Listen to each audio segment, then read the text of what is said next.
إن الحمد لله نحمده ونستعينه ونستغفره ونعوذ بالله من شرور أنفسنا ومن سيئات أعمالنا من يهده الله فلا مضل له ومن يضلل فلا هادي له وأشهد أن لا إله إلا الله وحده لا شريك له وأشهد أن محمدًا عبده ورسوله أما بعد فإن خير الحديث كتاب الله وخير الهدي هدي محمد صلى الله عليه وسلم وشر الأمور محدثاتها وكل محدثة بدعة وكل بدعة ضلالة وكل ضلالة في النار. أعوذ بالله السميع العليم من الشيطان الرجيم من همزه ونفخه ونفثه. يا أيها الذين آمنوا اتقوا الله حق تقاته ولا تموتن إلا وأنتم مسلمون. يا أيها الناس اتقوا ربكم الذي خلقكم من نفس واحدة وخلق منها زوجها وبث منهما رجالا كثيرا ونساء واتقوا الله الذي تساءلون به والأرحام إن الله كان عليكم رقيبا. يا أيها الذين آمنوا اتقوا الله وقولوا قولا سديدا يصلح لكم أعمالكم ويغفر لكم ذنوبكم ومن يطع الله ورسوله فقد فاز فوزا عظيما. سبحان الذي أسرى بعبده ليلا من المسجد الحرام إلى المسجد الأقصى الذي باركنا حوله لنريه من آياتنا إنه هو السميع البصير. اللہ تبارک و تعالیٰ نے اپنے انبیاء کی صداقت اور سچائی کے لیے انبیاء کرام کو مختلف قسم کے معجزات عطا کیے ہیں. ان تمام معجزات کا مقصد وہ نبی کی صداقت کو ظاہر کرنا اور اقوام عالم کو یہ پیغام دینا کہ یہ اللہ کے سچے بھیجے ہوئے رسول ہیں. لیکن ان معجزات کو ظاہر کرنے کا مقصد وہ صرف اس سے عبرت لینا، نصیحت لینا، حق پہچاننا، اپنے رب کی طرف رجوع کرنا اور اپنی خام خیالی چھوڑ کر نبی کی لائی ہوئی شریعت پر کاربند ہونا، یہ اصل مقصد ہے. اور خاص طور پر ہمارے آخری نبی محمد الرسول اللہ صلی اللہ علیہ وسلم جو قیامت تک کے آنے والی دنیا کے لیے اللہ کے رسول، رہنما، ہادی اور مرشد ہیں. آپ صلی اللہ علیہ وسلم کو بھی اللہ تعالیٰ نے بہت سے معجزات سے نوازا ہے اور ان میں سے ہر ایک معجزہ یقیناً مخالفین اور دین اسلام کے منکرین کے لیے مسکت جواب ہے، جس سے ان کے تمام حجت بازیاں، ہیلے بہانے وہ ختم ہو جاتے ہیں. اور جو اہل ایمان ہے وہ اللہ کے نبی صلی اللہ علیہ وسلم کے معجزات پر ایمان لائے بغیر رہ نہیں سکتے. لیکن افسوس کی بات یہ ہے کہ ان معجزات سے عبرت لینا، نصیحت لینا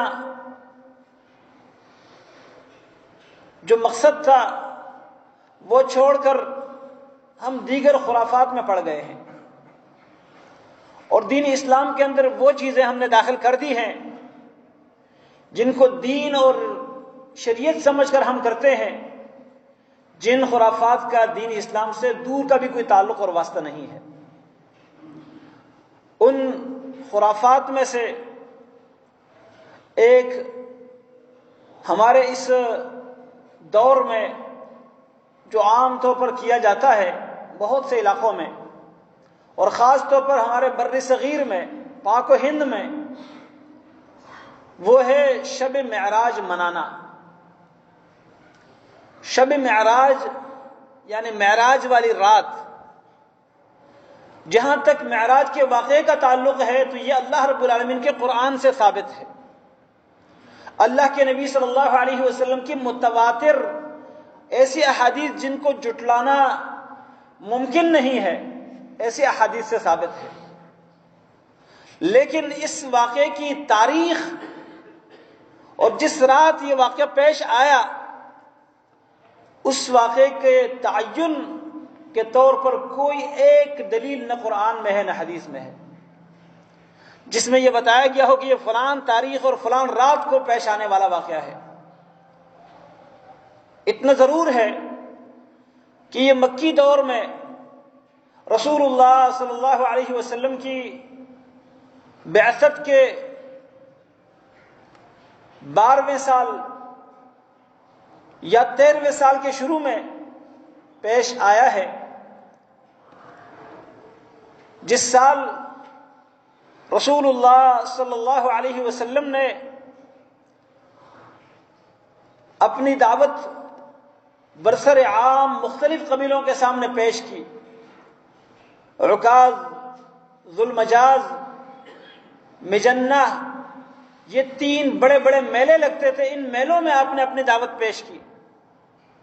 مکہ کے لوگوں نے اس دعوت کو ٹکرایا، چند ایک تھے جنہوں نے اسلام کو قبول کیا، ان کو بھی مکہ والوں نے ظلم اور تشدد کا نشانہ بناتے ہوئے مکہ چھوڑنے پر مجبور کیا۔ بعض نے حبشہ کی طرف ہجرت کی اور بعض مکہ میں اسی طرح مشرکین کی طرف سے ملنے والی سزاؤں کو برداشت کرتے ہوئے زندگی گزار رہے تھے، اور کچھ ایسے تھے جو قبیلے کے طور پر مضبوط تھے تو وہ مکہ میں رہ رہے تھے۔ نبی کریم صلی اللہ علیہ وسلم بھی جب تک آپ کے چچا ابو طالب زندہ تھے تو مکہ کے لوگ آپ تک پہنچنے کی ہمت نہیں کر سکتے تھے۔ پھر آپ صلی اللہ علیہ وسلم کو تسلی دینے والی آپ کی زوجہ محترمہ ام المؤمنین، میری اور آپ کی ماں سیدہ خدیجہ رضی اللہ عنہا حوصلہ دیتی تھی۔ اللہ تعالیٰ نے ان کو مال سے نوازا تھا، وہ اپنا مال نچاور کرتی تھی اللہ کے نبی صلی اللہ علیہ وسلم پر اور آپ کے دفاع میں۔ لیکن جس سال یہ دونوں ہمدرد نبی صلی اللہ علیہ وسلم کی زوجہ محترمہ سیدہ خدیجہ رضی اللہ عنہا اور اسی طرح نبی علیہ السلام کا چچا ابو طالب دنیا سے چلے گئے، جس سال کو عام الحزن کا نام دیا گیا، غم کا سال، پھر آپ صلی اللہ علیہ وسلم مکہ سے باہر اس دین کو سہارا دینے کے لیے اور توحید کی دعوت کو جگہ دینے کے لیے کوئی معاونین تلاش کر رہے تھے۔ اس مقصد کے لیے آپ طائف گئے، طائف کے لوگوں کے سامنے حق کی دعوت پیش کی، اس امید کے ساتھ کہ شاید وہ اس دعوت کو قبول کریں اور وہ میرے حمایتی اور معاون بنے، جہاں سے دین اسلام کی روشنی پھیل جائے۔ لیکن ان لوگوں نے دعوت قبول کرنے کے بجائے آپ پر پتھر برسائے اور آپ کو لہو لہان کر کے واپس کر دیا۔ آپ صلی اللہ علیہ وسلم بہت ہی پریشان کہ اپنے شہر والے بھی ساتھ دینے کو تیار نہیں، باہر کے آس پاس کے جو دیگر بڑے قبائل ہیں انہوں نے بھی ساتھ دینے سے انکار کر دیا، بلکہ دشمنی اور مخالفت شروع کر دی۔ اللہ رب العالمین نے جنات کے ایک وفد سے ملاقات کروائی جس کو لیلۃ الجن کہا جاتا ہے۔ جنات کے اس وفد نے رسول اللہ صلی اللہ علیہ وسلم کی زبان مبارک سے پڑھا جانے والا قرآن سنا، مسلمان ہوئے، مسلمان ہونے کے بعد جا کے اپنے علاقوں میں اپنے اپنے قبیلے کے لوگوں کو ڈرانے لگے اور اللہ کی توحید کی دعوت پیش کرنے لگے۔ قرآن کریم میں سورۃ احقاف میں سورۃ الجن میں یہ واقعات موجود ہیں۔ اس کے بعد اللہ تبارک و تعالیٰ نے اپنے نبی کی ملاقات زمین والوں کے جو دعوت کو ٹکرانے والے تھے، دعوت کو جگہ نہ دینے والے تھے، نبی صلی اللہ علیہ وسلم کی شان کو کم جاننے والے تھے، اللہ تعالیٰ نے آسمان کی رہائش رکھنے والی مخلوقات سے، فرشتے اور انبیاء کی روح ارواح، ان سے ملاقات کروائی، جس سے آپ صلی اللہ علیہ وسلم کی عظمت، آپ کا مقام، آپ کا مرتبہ آپ کے سامنے آ گیا کہ میری کیا حیثیت ہے۔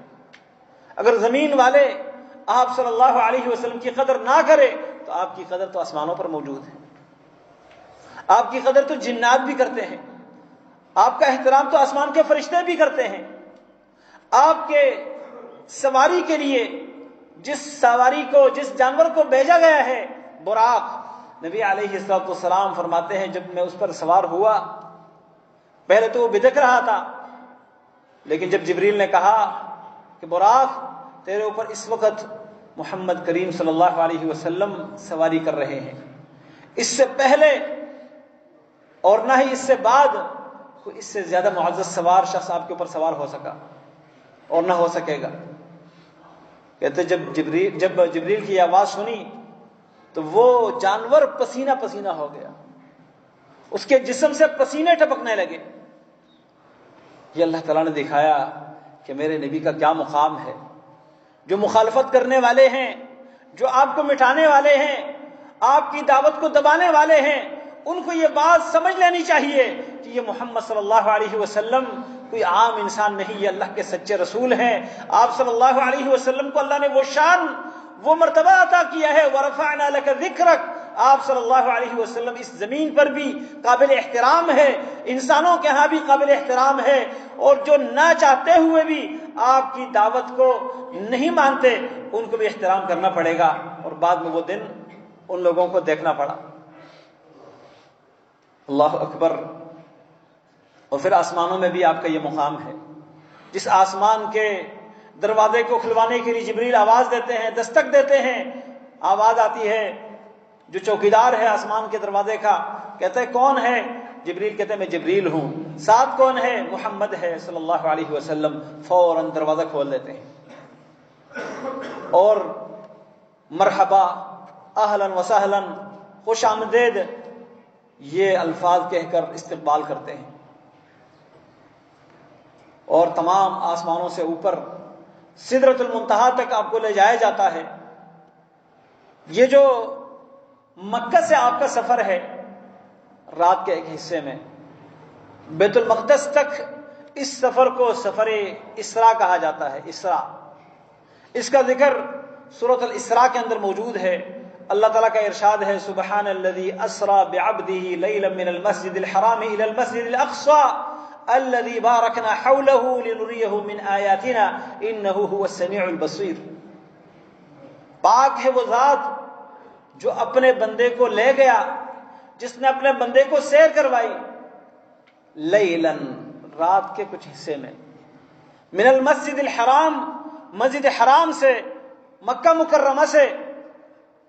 آپ صلی اللہ علیہ وسلم فرماتے ہیں میں اپنے گھر میں، جو ابو طالب کا گھر تھا، ام ہانی ابو طالب کی بڑی بیٹی تھی، ان کا گھر تھا، فرمایا میں اس گھر میں سویا ہوا تھا اور میرے گھر کے چھت کو پاڑ دیا گیا، مجھے وہاں سے نکالا گیا، پھر مجھے حتیم لایا گیا، زمزم کے پانی سے میرے سینے کو چاک کر کے اس کی دھلائی ہوئی، میرے دل کو دھو لیا گیا، اور مجھے شہد وہ یا حکمت لا کے میرے سینے کے اندر بھر دی گئی۔ اس کے بعد ایک سواری لائی گئی جس کو براق کہا جاتا ہے، جو گدھے سے تھوڑا اونچا اور گھوڑے سے تھوڑا نیچے ہے۔ اس پر جب میں سوار ہوا، اس کی جہاں تک نگاہ پہنچتی وہاں اس کا قدم پہنچتا تھا۔ اتنی تیز رفتاری کے ساتھ بیت اللہ سے بیت المقدس گئے، اور بیت المقدس کے بارے میں اللہ نے فرمایا الذی بارکنا حولہ، جس کے ارد گرد ہم نے بڑی برکتیں اور خیر رکھی ہے۔ وہاں پر پہنچ کر اللہ تبارک و تعالیٰ نے عالم ارواح میں انبیاء کو جمع کیا، اور انبیاء کرام کی امامت کے لیے محمد رسول اللہ صلی اللہ علیہ وسلم کو آگے کیا۔ تمام انبیاء نے رسول اللہ صلی اللہ علیہ وسلم کی اقتداء میں نماز پڑھی، امام الانبیاء قرار پائے، امام الانبیاء۔ پھر اس کے بعد آپ صلی اللہ علیہ وسلم کو آسمانوں پر لے جایا گیا. یہاں سے آسمانوں کا جو سفر ہے اس کو معراج کہا جاتا ہے، اور اس کا تذکرہ قرآن کریم میں اشارتاً موجود ہے، احادیث میں صراحتاً موجود ہے. پھر آسمانوں پر جا کر فرشتوں سے ملاقات، جبریل امین کو اپنی اصلی شکل میں دیکھنا. وَلَقَدْ رَآهُ نَزْلَةً أُخْرَى عِنْدَ سِدْرَةِ الْمُنْتَهَى. اللہ فرماتے ہیں اس نبی نے جبریل کو دوسری بار دیکھا ہے اپنی اصلی شکل میں. ویسے تو جب بھی جبریل آتے تھے یا کسی انسان کے شکل میں، خاص طور پر دحیہ الکلبی ایک صحابی ہے، دحیہ الکلبی، ان کے شکل میں آتے تھے اور یا آتے تھے بات کرتے تھے. رسول اللہ صلی اللہ علیہ وسلم دیکھ نہیں پاتے. کبھی کسی عام دیہاتی کے شکل میں، کسی انسان کے شکل میں آتے تھے. لیکن 2 مرتبہ، ایک جب رسول اللہ صلی اللہ علیہ وسلم پر وحی کے نزول کے بعد کچھ عرصے تک وحی بند ہو گئی تھی، اس وقت آپ صلی اللہ علیہ وسلم فرماتے ہیں میں نے جبریل کو دیکھا، انہوں نے یہ آسمان کے سارے کنارے اپنے پروں سے ڈانپ لیے تھے، اتنی بڑی ان کی جسامت ہے. 600 ان کے پر ہے، 600. فرمایا کرسی پر آسمان اور زمین کے درمیان بیٹھے ہوئے تھے. اس کے بعد یہ پہلی مرتبہ دیکھنا ہے. اور اللہ نے قرآن کی اس آیت میں سورۃ النجم میں فرمایا وَلَقَدْ رَآهُ نَزْلَةً أُخْرَى. اس نبی نے جبریل کو دوسری بار دیکھا ہے. کہاں پر؟ عند سدرۃ المنتہا، سدرۃ المنتہا کے پاس. سدرۃ المنتہا 7 آسمانوں کے اوپر ایک درخت ہے، بیر کا درخت ہے. اور نبی علیہ السلام فرماتے ہیں اس درخت کو میں نے دیکھا، اس کے جو دانے تھے، اس کا پھل تھا کأنہا قلال حجر. حجر ایک علاقہ ہے، اس علاقے کے جو مٹکے ہوتے ہیں ان مٹکوں کی طرح اس کا ایک ایک دانہ تھا. اور اس کے جو پتے تھے کأنہا آذان الفیل، گویا کہ وہ ہاتھی کے کان ہیں، اتنے بڑے بڑے اس کے پتے. پھر فرماتے ہیں اس بیر کے درخت کے اوپر ایک رنگ چڑھا جو میں بیان نہیں کر سکتا، میرے پاس اس کے بیان کے لیے الفاظ نہیں ہیں. اس کے بعد فرمایا مجھے ایسے مرحلے تک اوپر لے جایا گیا جہاں باقی کوئی انسانوں میں سے، فرشتوں میں سے نہیں جا سکتا. پھر وہاں میں آوازیں سنتا رہا، قلم کی آوازیں، جو قلم چلتے ہیں، قلموں کے چلنے کی آوازیں میں سنتا رہا. پھر اللہ رب العالمین نے فَأَوْحَى إِلَىٰ عَبْدِهِ مَا أَوْحَى، جو اللہ وحی کرنا چاہتا تھا اللہ نے وحی کر دی. آج آپ کے سامنے اسراء اور معراج کا واقعہ تفصیل سے بیان کرنا مقصد نہیں ہے، کیونکہ اس کے لیے بہت ٹائم چاہیے. انشاءاللہ اللہ نے موقع دیا کبھی بیان کر لیں گے. آج جو بیان کرنا میں چاہتا ہوں وہ یہ ہے کہ ہمارے معاشرے میں رجب کے مہینے کی 27ویں رات کو لوگ شب معراج کے نام سے مناتے ہیں. مسجدوں پر چراغاں کرتے ہیں، مختلف قسم کے محفلیں سجاتے ہیں، مختلف قسم کے عبادات اور نوافل ادا کرتے ہیں، اور وہ سمجھتے ہیں کہ یہ شب معراج ہے. یہ بات یاد رکھیے، مسلمان کی شان راتیں منانا، دن منانا اپنی طرف سے. جہاں شریعت نے حکم دیا ہے وہاں تو منانا پڑے گا. عید الفطر، عید الاضحیٰ اسلام میں منانے کا حکم ہے. کیسے منانا ہے اس کا طریقہ بھی بتلایا گیا ہے. شب معراج کیسے منانی ہے اس کا اللہ نے نہیں بتلایا، اللہ کے رسول نے نہیں بتلایا صلی اللہ علیہ وسلم. ہم اپنے طور پر مسجد پر چراغاں کر لیں، مسجد میں محفل جمائیں اور معراج کا واقعہ سنائیں، اس میں اپنے طرف سے مرچ مسالہ لگا کے لوگوں کو رلائیں، ہنسائیں. جو نہ کبھی نماز پڑھے نہ مسجد کی طرف آئے وہ بھی خوش ہو جائے کہ میں نے شب معراج میں شرکت کر لی اور میری بخشش ہو گئی. اللہ کے بندو، اللہ رب العالمین نے دین عمل کرنے کے لیے بھیجا، منانے کے لیے نہیں. صحابہ کرام کی سوچ ذرا دیکھیے. عبداللہ ابن عمر رضی اللہ تعالیٰ عنہ فرماتے ہیں کہ صلح حدیبیہ کے مقام پر رسول اللہ صلی اللہ علیہ وسلم نے حدیبیہ کی جگہ پر مکہ اور مدینہ کے بیچ میں، مکہ کے قریب ہے، عثمان رضی اللہ عنہ کو مشرکین مکہ کے ساتھ مذاکرات کے لیے بھیجا تھا. وہ گئے تو کافی ٹائم گزرا، نہیں آئے. خبر پھیلائی گئی، نامعلوم سمت سے خبر آئی کہ عثمان رضی اللہ عنہ کو مکہ کے لوگوں نے قتل کر دیا. نبی علیہ الصلوۃ والسلام نے اپنا دائیں ہاتھ آگے کیا، فرمایا یہ عثمان کا ہاتھ ہے، اور اپنا دوسرا ہاتھ آگے کیا، فرمایا یہ میرا ہاتھ ہے. پہلے اپنے دونوں ہاتھوں کو ملائے اور بیعت کی، اور پھر فرمایا کون ہے جو میرے ساتھ بیعت کرتے ہیں، یا تو وہ عثمان کا بدلہ لیں گے یا شہید ہو جائیں گے، موت پر بیعت کرنے کے لیے کون تیار ہے؟ صحابہ کرام آگے بڑھے، نبی علیہ السلام کے ہاتھ پر ہاتھ رکھا، ایک درخت کے نیچے بیٹھے ہوئے تھے، قرآن نے وہ منظر بیان کیا، ان الذین یبایعونک انما یبایعون اللہ، جو آپ سے بیعت کرتے ہیں، آپ کے ہاتھ پر ہاتھ رکھتے ہیں، مرنے کے لیے اپنے آپ کو پیش کرتے ہیں، یہ دراصل اللہ کے ساتھ بیعت کرتے ہیں۔ ید اللہ فوق ایدیہم، اللہ کا ہاتھ ان کے ہاتھوں کے اوپر ہے۔ اللہ کا ہاتھ جیسے اس کے شان کے لائق ہے، ہم اس کی تعویل، تحریف اور تمثیل نہیں بیان کر سکتے، انسانوں کے ہاتھوں کی طرح نہیں، جیسے اس کے شان کے ساتھ لائق ہے، لیکن اللہ نے فرمایا اللہ کا ہاتھ ان کے ہاتھوں پر ہے۔ اور ان الذین یبایعونک تحت الشجرہ، جو آپ کے ساتھ درخت کے نیچے بیعت کر رہے تھے، اللہ نے ان کا ذکر کیا، درخت کا نام لیا۔ اب وہ درخت کتنا ہی اہم درخت ہے اسلامی تاریخ میں، جس کے نیچے اللہ کے نبی صلی اللہ علیہ وسلم صحابہ کرام سے، بڑی تعداد میں صحابہ کرام موجود ہیں، ان سے بیعت لیتے ہیں کہ آپ جان دو گے، جان قربان کرو گے یا عثمان کا بدلہ لو گے، جس کے بارے میں اللہ نے فرمایا کہ اللہ تعالیٰ کا ہاتھ ان کے ہاتھوں کے اوپر ہے، یہ اللہ سے بیعت کر رہے ہیں۔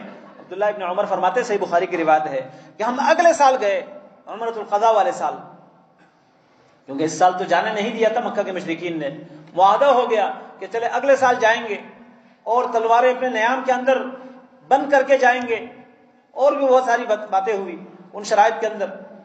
تو کہتے ہیں کہ جب اگلے سال ہم جا رہے تھے، اس درخت کو پہچاننے کے لیے ہم نے بڑی کوشش کی، ہم میں سے 2 بندے بھی آپس میں متفق نہ ہو سکے کہ یہ درخت کون سا ہے۔ کسی ایک درخت پر ہم میں سے 2 بندے بھی متفق نہ ہو سکے، کیا مطلب؟ اللہ تعالیٰ نے بلا دیا، اللہ نے وہ درخت بلا دیا۔ اگر وہ معلوم ہوتا تو آج پتہ نہیں ہمارے زمانے کے جو مسلمان ہیں اس کو شرک کا بہت بڑا اڈا بنا لیتے، اسی سے جا کے چھلکے اتار کر لاتے، اسی کو چاٹتے، اسی کی مٹی کو جسم پر ملتے کہ جی اس سے ہمیں کوئی برکت ملے گی، کوئی گناہ معاف ہوں گے، وہاں نمازیں پڑھنا شروع کرتے۔ اللہ تعالیٰ نے اسی وقت وہ بلا دیا، اور یہ اللہ تعالیٰ کا قانون، طریقہ ہے۔ اللہ تعالیٰ شرک کے مواقع سے لوگوں کو بچاتا ہے۔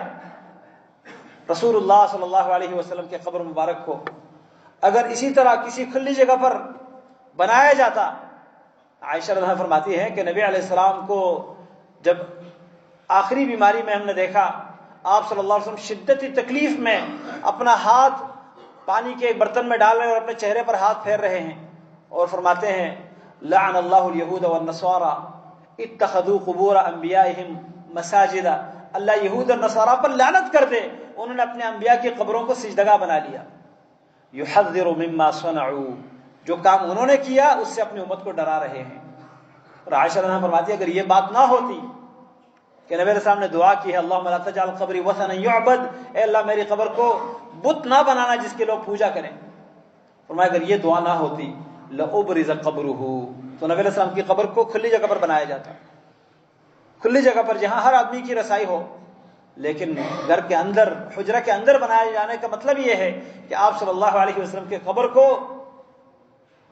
ان مقاصد سے بچایا جائے جو یہود اور نصارہ نے کیا، کہ اس کی طرف سجدہ کیا جائے، اس پر نظر نیاز چڑھایا جائے، جیسے ہمارے ہاں عام طور پر ہوتا ہے۔ نبی کریم صلی اللہ علیہ وسلم کی قبر کو اللہ نے محفوظ رکھا، آپ کی دعا تھی۔ تو اللہ رب العالمین نے اس درخت کو بھی اسی طرح چھپایا، غائب کر دیا، ان کو پتہ نہیں چلا کہ کون سا درخت ہے، بلا دیا اللہ تعالیٰ نے۔ ایسے اور کئی واقعات ہوئے ہیں، اور یہاں سب سے بڑی بات یہ ہے کہ جو معراج کا واقعہ ہوا ہے اللہ کے نبی صلی اللہ علیہ وسلم کے مکی دور میں ہوا ہے۔ مکی دور میں ابھی ہجرت نہیں کی تھی، ہجرت کے بعد آپ صلی اللہ علیہ وسلم 10 سال تقریباً زندہ رہے، 9.5 یا 10 سال۔ آپ صلی اللہ علیہ وسلم کی زندگی میں تقریباً 11 مرتبہ یا 10 مرتبہ یہ رجب کا مہینہ آیا ہے اور مکمل گزرا ہے۔ کوئی ایک حدیث ذخیرہ احادیث کے اندر نہیں ہے جس میں یہ بتایا گیا ہو کہ رسول اللہ صلی اللہ علیہ وسلم نے 27ویں رجب کو یا کسی اور تاریخ کو، رجب کے مہینے یا کسی اور مہینے کی، آپ نے شب معراج کے نام سے کوئی تاریخ منائی ہو، کوئی رات منائی ہو۔ پورا ذخیرہ احادیث اس سے خالی ہے۔ یہ کہاں سے آیا؟ ہمارے خیالات، بناوٹی باتیں اپنے طرف سے۔ تو میرے محترم بھائیوں، معراج کے واقعے سے ہمیں کیا سبق حاصل کرنا چاہیے؟ کیا شب معراج منا کے ہم معراج کے اصل مقصد سے غافل ہو جائیں؟ اللہ کے بندو، جو معراج کی رات پیغام اللہ نے دیا ہے، وہ پیغام کیا تھا؟ 50 نمازیں اللہ نے فرض کر دی تھی، 50 نمازیں۔ اور 50 نمازیں فرض ہو جانے کے بعد اللہ کے نبی صلی اللہ علیہ وسلم بار بار اللہ کے پاس درخواست کرنے جاتے ہیں اور کہتے ہیں اللہ میری امت اس کی طاقت نہیں رکھتی۔ اللہ تعالیٰ 5 نمازیں کم کرتا رہا ہے، یہاں تک کہ 45 نمازیں معاف ہو گئی اور 5 کو برقرار رکھا گیا۔ لیکن رب العالمین نے ساتھ یہ بھی فرمایا کہ ما یبدل القول لدی، میرے ہاں بات میں تبدیلی نہیں آتی۔ ہی خمسن وہی خمسون، یہ 5 ہے لیکن 5 نہیں میرے پاس 50 لکھی جائے گی۔ تم پڑھو گے 5، میرے رجسٹر میں 5 نہیں 50 ہوں گی۔ یہ اللہ کی مہربانی اللہ نے ہمیں دی ہے۔ اور یہ نماز اتنی اہم ترین عبادت، جس نبی سے میں محبت کا دعویٰ کرتا ہوں، اس نبی کے معراج پر جانے پر میں اس رات کو مناتا ہوں، وہ نبی کہتے ہیں وجعلت قرۃ عینی فی الصلاۃ، میری آنکھوں کی ٹھنڈک نماز میں ہے۔ آپ صلی اللہ علیہ وسلم کے دل کی ٹھنڈک، آنکھوں کی ٹھنڈک نماز میں ہے، اور ہم نماز سے جان چھڑانے کی کوشش کرتے ہیں۔ اس نماز سے ہم جان چھڑاتے ہیں۔ مسلمان ہوتے ہوئے بھی نبی علیہ السلام جس چیز کو اسلام اور کفر کے درمیان فرق قرار دیتے ہیں، مسلمان کی پہچان قرار دیتے ہیں، ہم اس سے جان چھڑانے کی کوشش کرتے ہیں۔ ہمارے دلوں میں کسی جگہ سفر کے لیے جانا ہو، ٹکٹ لی ہے، اس ٹکٹ کی اہمیت ہوتی ہے، آدھی رات بھی جانا پڑے ہم جاتے ہیں، لیکن نماز کی اہمیت نہیں ہے کہ اس کے لیے ہم فجر کے وقت اٹھ سکے۔ ڈیوٹی پر جائیں گے، اٹھ جائیں گے، کہیں گے چلے بھی پڑھ لیتے ہیں۔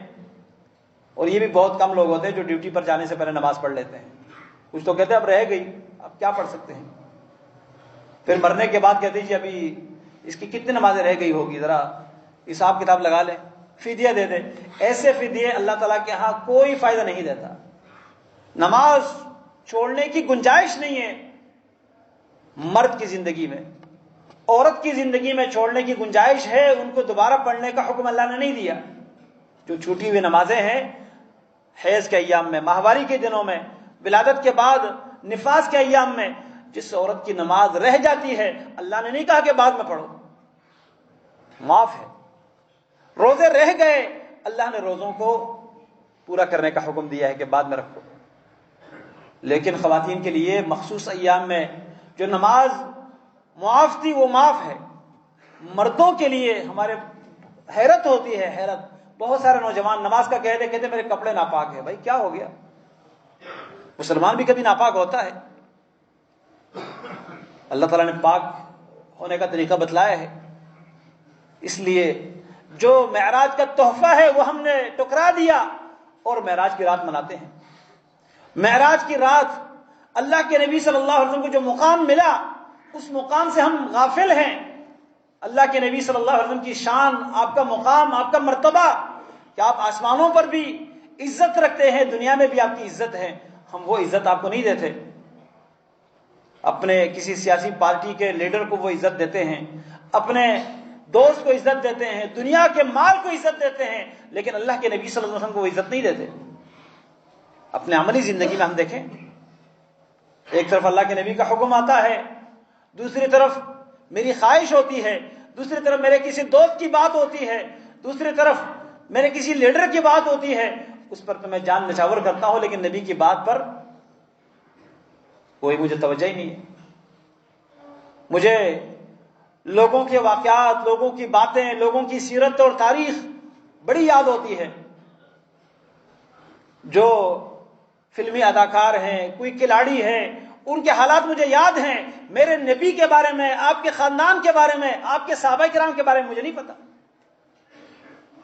یہ میں نے اللہ کے نبی کے مقام کو کہاں سے پہچانا، میں نے دل میں کہاں جگہ دی ہے؟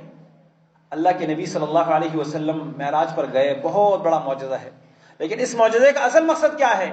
کہ میں اس پر ایمان رکھوں کہ اللہ تبارک و تعالیٰ عرش کے اوپر ہے، ساری مخلوق سے بلند ہے، آپ صلی اللہ علیہ وسلم کو اوپر لے جایا گیا، آپ صلی اللہ علیہ وسلم کو انبیاء کا امام بنایا گیا۔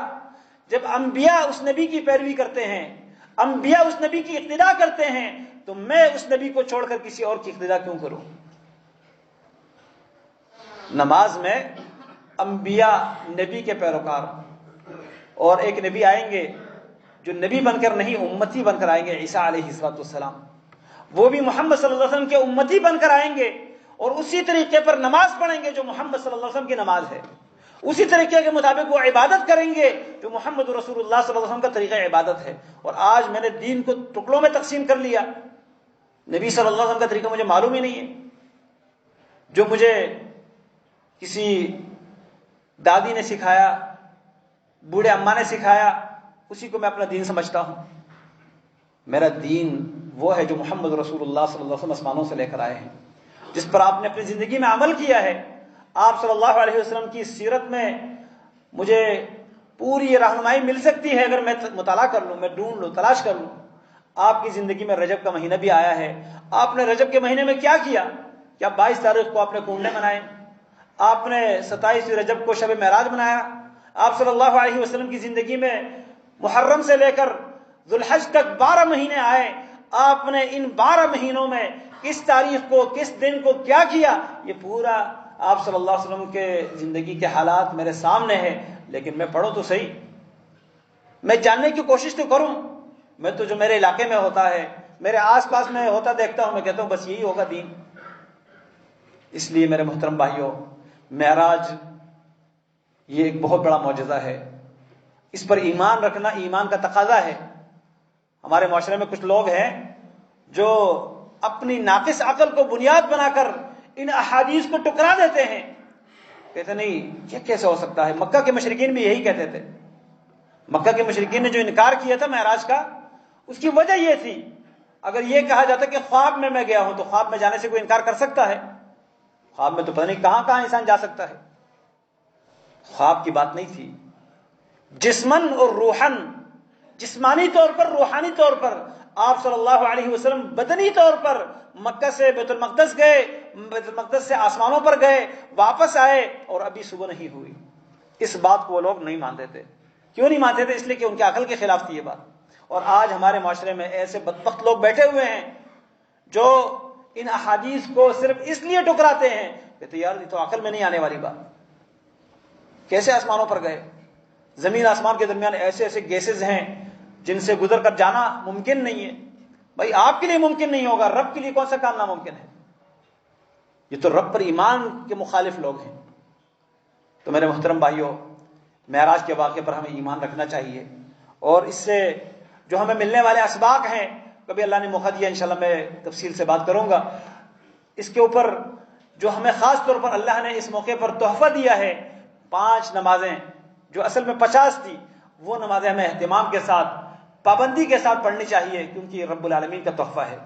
اور اس سے نماز کی اہمیت ہمارے سامنے آنی چاہیے کہ باقی اعمال اللہ نے روزہ بھی فرض کیا، حج بھی فرض کیا، جہاد بھی فرض کیا، زکوٰۃ بھی فرض کی۔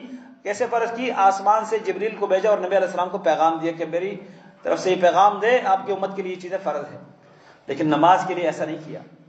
نماز کے لیے جبریل کو اوپر سے بھیج کے نبی علیہ السلام کو پیغام نہیں دیا، پیارے نبی کو بلایا اوپر، پیارے نبی کو اوپر بلایا۔ اس سے اہمیت معلوم ہوتی ہے کہ یہ اتنا بڑا اہم پیغام تھا کہ اس میں جبریل کو واسطہ نہیں بنایا، خود اللہ نے ڈائریکٹ اپنے نبی کو یہ پیغام دیا کہ میری طرف سے آپ یہ پیغام لے کے اپنی امت تک ڈائریکٹ پہنچا دیں۔ یہ پیغام ہم تک اللہ کے نبی نے پہنچایا۔ دنیا سے جا رہے ہیں، پہلے میں نے ذکر کیا آپ صلی اللہ علیہ وسلم شدتی تکلیف میں پانی کے اندر ہاتھ ڈال کے چہرے پر ہاتھ پھیر رہے ہیں اور فرماتے ہیں لا الہ الا اللہ ان للموت سکرات، موت کی بڑی انتہائی ہیبتناک اس کی بے ہوشی ہوتی ہے، اس کی تکلیف ہوتی ہے، سکرات الموت۔ اور اس دوران آپ کیا کہتے ہیں؟ آخری الفاظ الصلاۃ وما ملکت ایمانکم، الصلاۃ وما ملکت ایمانکم۔ عائشہ رضی اللہ عنہا فرماتی ہے کہ نبی علیہ السلام یہ الفاظ دہراتے جا رہے ہیں یہاں تک کہ آپ کی آواز آہستہ آہستہ دب گئی، یہاں تک کہ آپ کی آواز صرف حلق میں غر غر کی آواز آتی ہے اور آپ یہی کہتے جا رہے ہیں الصلاۃ وما ملکت ایمانکم، لوگوں نماز کا خیال رکھو اور جو تمہارے ماتحت ہیں ان کا خیال رکھو، لوگوں نماز کا خیال رکھو، جو تمہارے ماتحت ہیں ان کا خیال رکھو۔ یہی الفاظ دہراتے ہوئے دنیا سے رخصت ہو جاتے ہیں۔ یہ پیغام اللہ کے نبی نے ہمیں دیا ہے، اللہ کی طرف سے اسپیشل تحفہ جو ملا تھا، آپ صلی اللہ علیہ وسلم نے زندگی بھر اس کے بارے میں ہمیں بتلایا، ہمیں تنبیہ کی، ہمیں اس کی تاکید بتائی، اور جب جا رہے ہیں دنیا سے تو یہی پیغام چھوڑ کے جا رہے ہیں۔ لیکن آج اس پیغام سے ہم غافل ہیں، صرف معراج کی رات منا کر ہم سمجھتے ہیں ہماری بخشش ہو جائے گی۔ میرے محترم بھائیو، دین بناوٹی چیزوں کا نام نہیں ہے، دین وہ ہے جو اللہ نے آسمان سے بھیجا ہے، دین وہ ہے جس پر اللہ کے نبی صلی اللہ علیہ وسلم نے زمین پر رہتے ہوئے اپنے 13 سال ہجرت سے پہلے اور 10 سال ہجرت کے بعد 23 سالہ زندگی جو نبوت کی زندگی ہے اس میں عمل کیا ہے، وہ دین ہے۔ اور آج وہ دین محفوظ ہے، لیکن اس کے پڑھنے کی، سمجھنے کی، جاننے کی ضرورت ہے۔ اللہ تعالیٰ مجھے اور آپ کو صحیح دین سمجھ کر اس پر عمل کرنے کی توفیق عطا فرمائے۔ اقول قولی ھذا واستغفر اللہ لی ولکم۔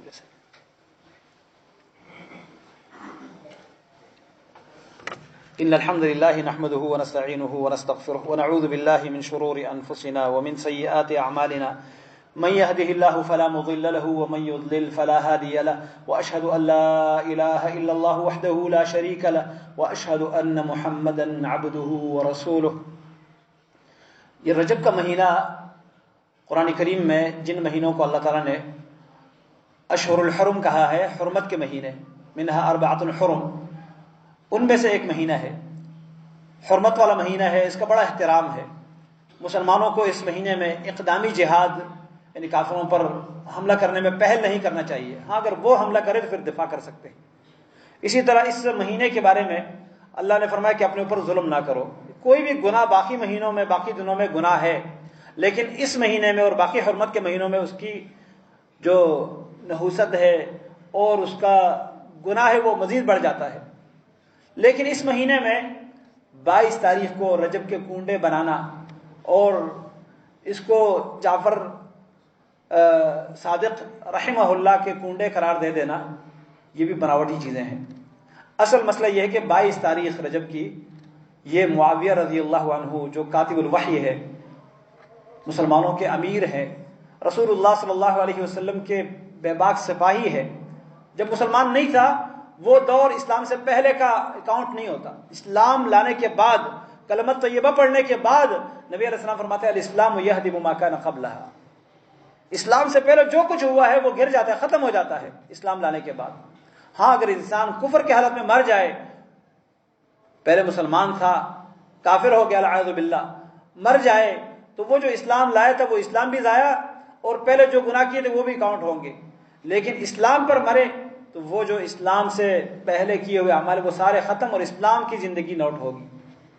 تو معاویہ رضی اللہ تعالیٰ عنہ فتح مکہ کے موقع پر مسلمان ہوئے اور مسلمان ہونے کے بعد ایسے بے باک سپاہی بنے کہ اللہ رب العالمین نے ان کے ہاتھوں پر مسلمانوں کو بہت بڑے علاقے جو ہے فتح کر کے دیے، بہت بڑا کردار ہے ان کا۔ لیکن اس وقت ہمارے معاشرے میں کچھ لوگ صحابہ کرام پر حملہ آور ہونا چاہتے ہیں، ان کو مشکوک اور مشتبہ بنا کر اصل میں اسلام کو گرانا اور ختم کرنا چاہتے ہیں، کیونکہ اسلام کی جو سند ہے، اسلام کو نقل کرنے والے، نبی صلی اللہ علیہ وسلم سے لے کر امت تک پہنچانے والے وہ کون ہے؟ صحابہ کرام ہے۔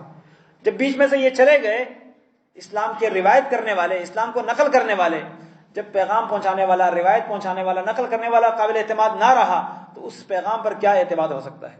پھر تو دین پر اعتماد نہیں ہو سکتا۔ اس لیے ان کو بدنام کرنے کی کوشش کی جاتی ہے، اور دروازہ امیر معاویہ رضی اللہ عنہ کو کیا سمجھا جاتا ہے؟ صحابہ کرام کا دروازہ۔ اسی دروازے سے لوگ صحابہ کرام تک پہنچنے کی کوشش کرتے ہیں، کیونکہ معاویہ رضی اللہ عنہ کو جب مشکوک بنایا جاتا ہے تو پھر یہ کہا جائے گا کہ ان کو گورنر کس نے بنایا تھا؟ اچھا عمر رضی اللہ عنہ نے بنایا تھا، پہلے ان کو گورنر عمر رضی اللہ تعالیٰ عنہ نے بنایا تھا شام کا، اچھا پھر غلطی عمر کی العیاذ باللہ، پھر عمر سے آگے بڑھ کر ابو بکر رضی اللہ عنہ مجمعین، تو یہ ایک سلسلہ شروع ہو جاتا ہے۔ لیکن قرآن کا جو فیصلہ ہے وہ ہمیں تسلیم ہے۔ قرآن نے یہ کہا کہ جو فتح مکہ سے پہلے ایمان لائے ہیں ان کی شان بہت عظیم ہے، وہ اور بعد میں ایمان لانے والے برابر نہیں ہو سکتے نیکیوں میں. لیکن آگے فرمائے وَكُلًّا وَعَدَ اللَّهُ الْحُسْنَى، پہلے ایمان لانے والے ہوں یا بعد میں ایمان لانے والے ہوں، فتح مکہ کے بعد ایمان لانے والے یا پہلے، فرمائے سب سے اللہ نے جنت کا وعدہ کیا ہے. تو ہمارے نزدیک یہ ہے کہ تمام صحابہ کرام ان کو اللہ تعالیٰ نے جنت کی گارنٹی دی ہے. اگر کسی کی کوئی کوتاہی ہے اس کی سزا دنیا میں بھی اللہ نے دی ہے، مرتے وقت بھی، آخرت میں بھی، لیکن ان کا معاملہ اللہ کے ساتھ ہے. ہم ان کو اللہ کی طرف سے جو جنتی قرار دے دیا گیا وہ کلًا وعد اللہ الحسنى، اللہ نے سب سے جنت کا وعدہ کیا ہے. یہ ہمارا ایمان ہونا چاہیے. تو صحابہ کرام سے دشمنی مختلف طریقوں سے اس دشمنی کو ظاہر کیا جاتا ہے.